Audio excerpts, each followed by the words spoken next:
Ah, Hello po, magandang gabi po sa inyo. Magandang gabi po. Magandang umaga na pala. Hingi lang sana ako ng tulong. Sana tulungan niyo ako na makita yung magulang ko. Hindi ko alam kung papaano hahanapin kasi tagal ko na nawawala. 1999 pa ako nawawala. Lumayas ako sa amin. Mga 9 years old ako. Nag-aaral ako ng grade 4. Lumayas ako kasi nakagawa ko ng kasalanan.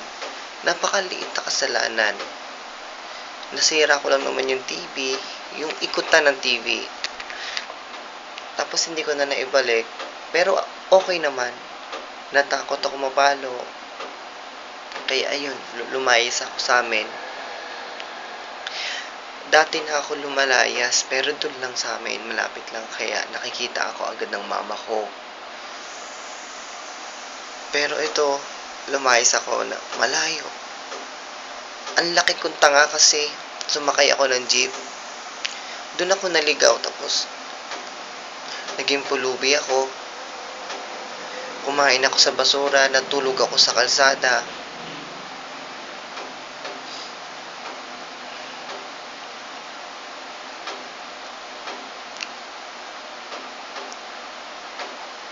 Napakahirap, napakahirap na nangyari sa buhay ko. Pero thank God ako kasi hindi niya ako pinabayaan na kahit nasa basurahan ako nakatira, kumakain, natutulog. Hindi niya ako pinabayaan, hindi niya ako binigyan ng mga kung ano-anong sakit. Sana tulungan niyo naman ako. Ang pangalan ng mama ko, Rosie Vironki. Hindi ko na matandaan ang pangalan ng mga kapatid ko.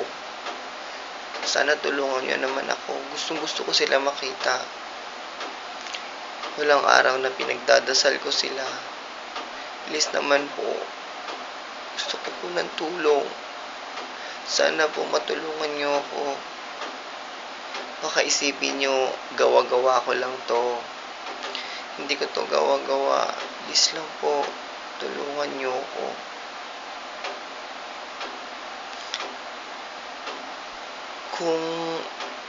Kung gusto niyo naman po akong tulungan, kung gusto niyo po akong tulungan, i-share niyo po itong video ito kahit kanino para lang po malaman. Para lang po malaman. Malay niyo po, may Facebook ang mga kapatid ko. Hindi ko na po kilala mga kapatid ko ni yung pangalan hindi nila alam. Please lang po, gusto ko po sana nitong Pasko, gusto ko ang regalo ko matanggap.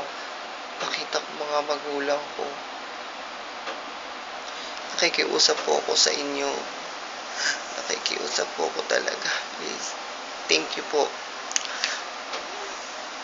Kung gusto niyo man po matulungan, i-share niyo lang talaga ito kahit kanino niyo i-share. Nakikiusap ako. Please lang po. Please. Thank you po. Thank you. Asahan ko po ang tulong niyo. Maraming salamat.